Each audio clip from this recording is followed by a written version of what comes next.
আমার টুকটুকির কি হয়েছে? মন খারাপ কেন? আচ্ছা, আজকে এখানে সুন্দর করে সাজানো হয়েছে কেন? কারণ আজকে আমার টুকটুকির জন্মদিন। জন্মদিন নাকি ছাই? কেন, কি হয়েছে? কিসের জন্মদিন? জন্মদিন হলে তোমার কেক আসতো, কেক কই? তাই তো, আমি তো সেই সকালবেলা কেকটা অর্ডার করছি, এখনো আসেনি। না। দাঁড়াও, আমি ফোন দিয়ে এক্ষুনি বকা দিয়ে দিচ্ছি। কি সমস্যা আপনার? জি কোনো সমস্যা নাই তো ম্যাম, আপনার একটা কেকের অর্ডার ছিল। জি আমি জানি আমার কিসের অর্ডার ছিল। এখন আপনি বলেন, আপনার কি কোনো টাইম সেন্স নাই? কেকটা আমি সকালবেলা অর্ডার করছি, এখন অলমোস্ট বিকেল। এখন কেকটা যদি নষ্ট হয়ে যায় না, আপনার কিন্তু খবর আছে। এখানে তো আমার কোনো ফল্ট নাই ম্যাম, আমাকে যখনই ডেলিভারি করতে বলছে আমি তো তখনই। এই থামিন তো আপনি, আপনি কোনো কথাই বললেন না। টুকটুকি চলো তো, আমরা গিয়ে কেকটা কাটি। হ্যাঁ, নেন। ইটস ওকে, লাগবে না। আচ্ছা সরি, আমি আসলে বুঝতে পারিনি আমার কথায় আপনি এভাবে মন খারাপ করবেন। আসলে বাচ্চাটার মন খারাপ করা দেখে আমার মাথাও গরম হয়ে গেল, আর আপনার উপর শাউট করছি। আপনি প্লিজ রাগ করবেন না। কেউ আমার উপর রাগ করে থাকলে আমার একটু ভালো লাগে না। আরে না না, আমি আপনার উপর কেন রাগ করতে যাব? ডোন্ট ওয়ারি, আমি কিছুই মনে করিনি, আপনি নির্দ্বিধায় থাকতে পারেন। তাহলে আপনি এভাবে দাঁড়িয়ে আছেন যে? আমি তো বিলটার জন্য দাঁড়িয়েছিলাম, ক্যাশ অন ডেলিভারি ছিল। সরি, আমি একদম ভুলে গেছি। এই যে আপনার পেমেন্ট। থ্যাংক ইউ, শুক্রিয়া। আপনার নাম্বারটা দেওয়া যাবে? কেন? এমনি। হ্যালো, আসসালামু আলাইকুম। ওয়ালাইকুম আসসালাম, কেমন আছেন? আপনি কে বলছেন? আমি জুই, ওই যে আজকে আপনাকে যে মেয়েটা বকলো, আমি সেই মেয়েটাই। ও আচ্ছা, হ্যাঁ বলুন। আচ্ছা, আমার জন্য একটা পেস্ট্রি আনতে পারবেন? আমি আপনাকে টাকা দিয়ে দিব।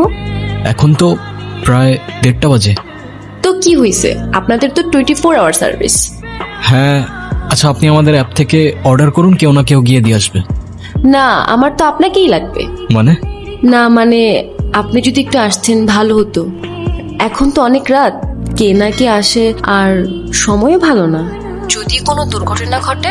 আর পেস্ট্রিটা আমার জন্য না, একটা বাচ্চার জন্য। খুব বায়না করছে, আপনি একটু নিয়ে আসেন না প্লিজ। আচ্ছা ঠিক আছে, আপনি অর্ডারটা করুন, আমি নিয়ে আসছি। ওকে।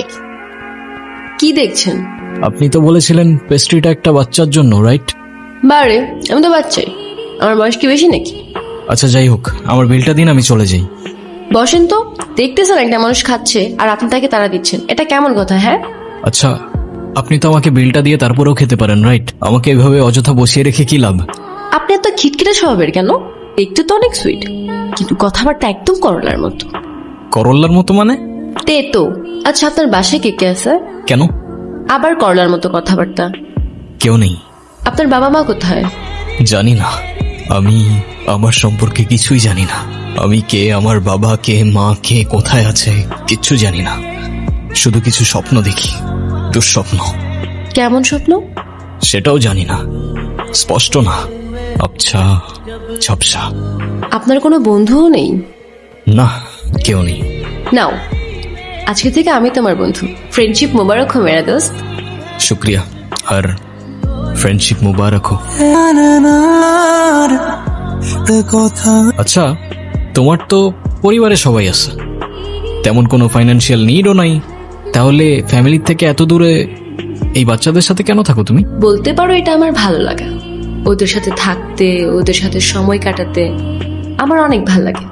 ওদের তো আপন কেউ নেই, ওদের ছোট ছোট ইচ্ছেগুলো যখন পূরণ করি, ওদের খুশি দেখে মনে হয় আমি হয়তো ওদের আপন মানুষ। আপন মানুষ? আচ্ছা চলো আমরা ওদিকে যাই। আরে তুমি এখানে? এলাম তোমাকে দেখতে। আমাকে দেখতে? হ্যাঁ, আর কত কাজ করবা? হ্যাঁ, এত টাকা নিয়ে কোথায় যাবা? কোথাও না, কোথায় আর যাব? কিন্তু আমাকে তো যেতে হবে। কোথায় যাবে তুমি? আমাদের বাড়িতে। ও আচ্ছা, যাও ঘুরে আসো, ভাল লাগবে। ঘুরে আসো আবার কি? তুমিও তো যাচ্ছ আমার সাথে। মানে আমি কেন যাব? তোমাকে আমার সাথে যেতে হবে। আরে না, কি বলো, আমি গিয়ে কি করব? আমি এত কিছু জানি না, মা তোমাকে সাথে নিয়ে যেতে বলছে। আচ্ছা, এবার না হয় তুমি গিয়ে ঘুরে আসো, আমি পরে কখনো যাব। না, তোমার এক্ষুনি যেতে হবে আমার সাথে আমাদের সরিষা বাড়ি। কোথায় বললে? সরিষা বাড়ি, আমাদের বাড়িতে। কি হয়েছে তোমার? না, কিছু না। চলো তোমার ছুটির ব্যবস্থা করি, আসো।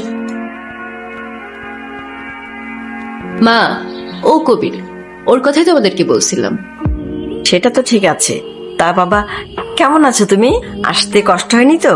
জি আলহামদুলিল্লাহ ভালো। আর না আসতে একদমই কষ্ট হয়নি। আপনারা সবাই ভালো আছেন তো? ভালো আছি। জোয়ের মা, ওরা অনেক দূর থেকে এসছে, তুমি ওদের জন্য খাবারের ব্যবস্থা করো। হ্যাঁ তো, আমার কত রান্না পড়ে আছে।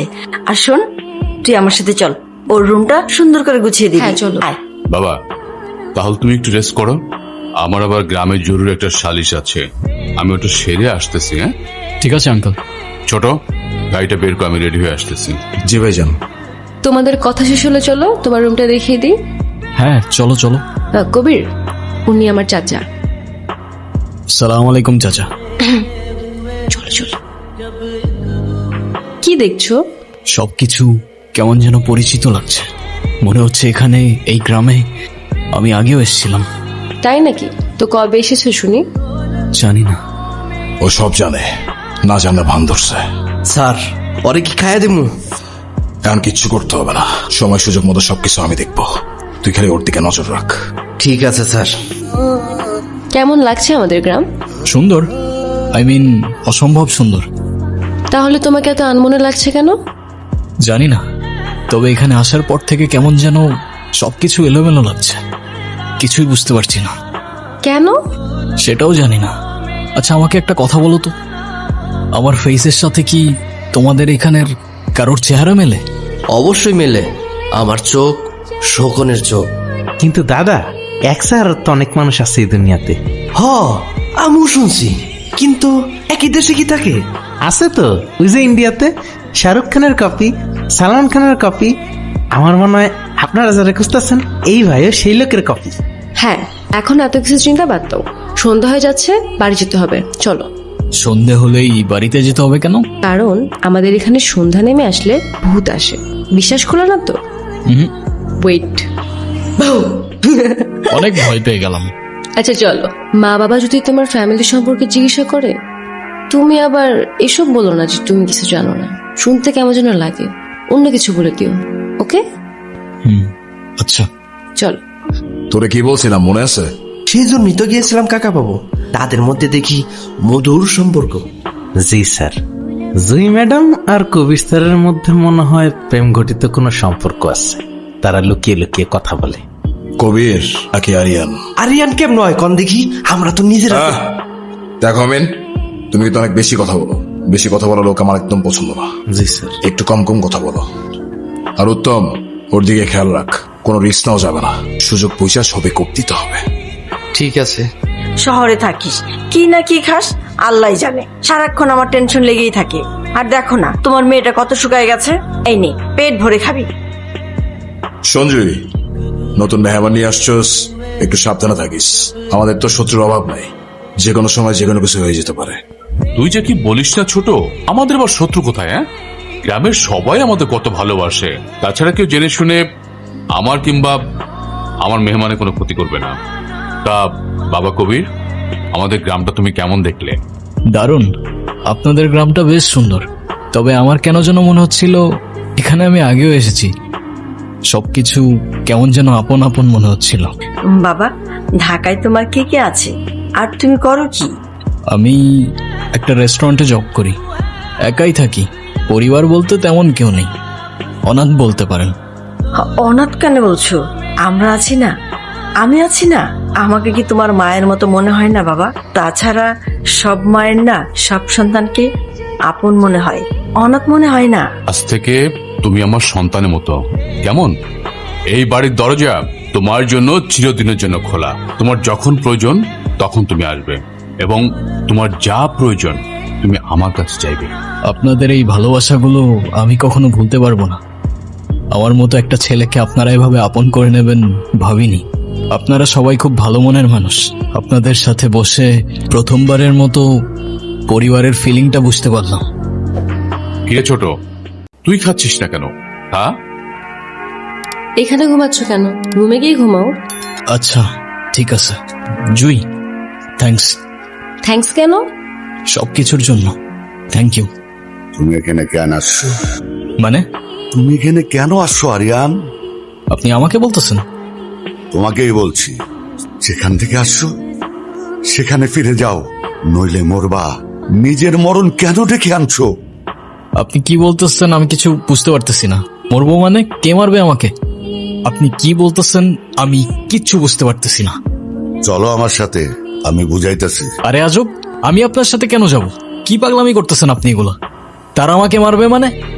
আমি তাদের বাসার মেহমান, তারা আমাকে নিজের পরিবারের মতো দেখে, ভালোবাসে।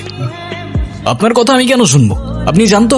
হায় রে কপাল মন্দ, চোখ থাকতে অন্ধ। যা দেখা যায় তা হয় না, আর যা হয়ে গেছে তা দেখানো সম্ভব না। হ্যাঁ, দেখাতে হবেও না, আপনি যান। তোমার বাবাকে আমি চিনি, এখন যাইবা না আমার লগে? আজকের মতো সেই দিনে ছিল বৃষ্টি ভেজা দিন, এই সেই উঠান, সেই কান্নার শব্দ, আর সেই চোখের জল। মনে পড়ে কিছু? আপনি থানায় কি করেন? দুদিন ধরে দেখছি থানায় ঘোরাঘুরি করছেন। স্যার, আমার বাবার কেসটা। আপনার বাবা? ইদ্রিস হোসেন। ও, সুইসাইড কেসটা? স্যার, সুইসাইড না, আমার বাবাকে মার্ডার করা হয়েছে। দেখুন, আপনার বাবা মারা গেছেন, আপনার মাথায় এ সময় অনেক কিছু ঘটতে পারে। আর আমাদের কাছে পোস্টমর্টেম রিপোর্টও আছে, ক্লিয়ার সুইসাইড। টাকা থাকলে নাকি বাঘের চোখও পাওয়া যায় স্যার। আর মার্ডারকে সুইসাইড করে দেওয়া তো তেমন কঠিন কিছু না, তাই না? আচ্ছা, ধরলাম আপনার বাবা সুইসাইড করেননি, তিনি মার্ডার হয়েছে। আপনার কি কাউকে সন্দেহ হয়? সন্দেহ না স্যার, আমি সরাসরি বলি না। শিকদার চেয়ারম্যানের ছোট ভাই মনসুর শিকদার, ও মেরেছে আমার বাবাকে। আপনি যা বলছেন বুঝে শুনে বলছেন তো?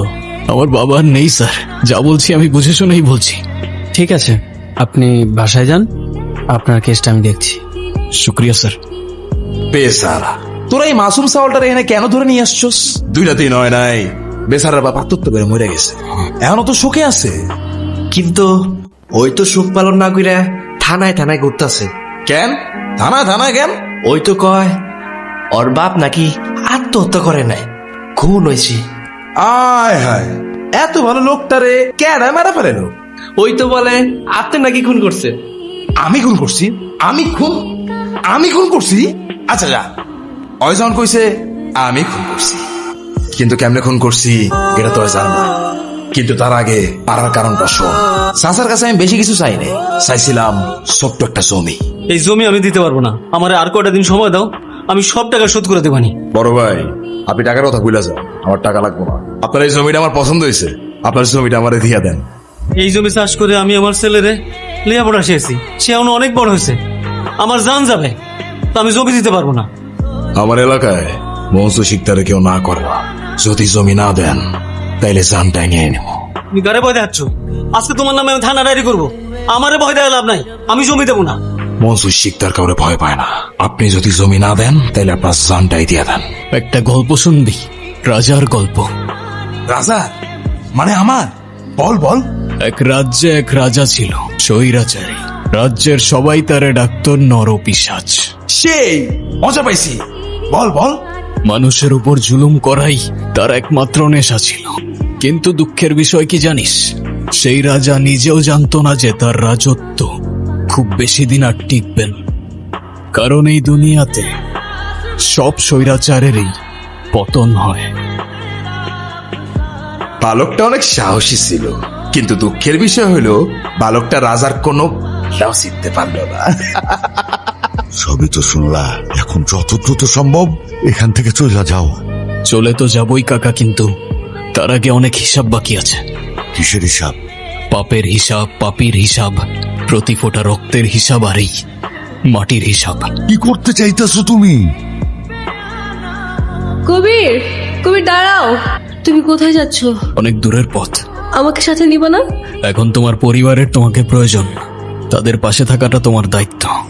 তাহলে শহরে এসে দেখা করব আমি তোমার সাথে, তোমায় কল করব আমি। আমি হয়তো তোমাকে বোঝাতে পারিনি জুই, আমি তোমার জন্য না। তোমার জীবন আমার জীবন, তোমার পথ আমার পথ অনেকটাই আলাদা। আমি চাই না আমার সেই জীবনের সাথে জড়িয়ে তোমার জীবনটা নষ্ট করে ফেলো। আমাদের মধ্যে যত দূরত্ব থাকবে তোমার জীবনটা ততটাই সুন্দর হবে। তাহলে আমাদের আর দেখা হবে না? জানি না,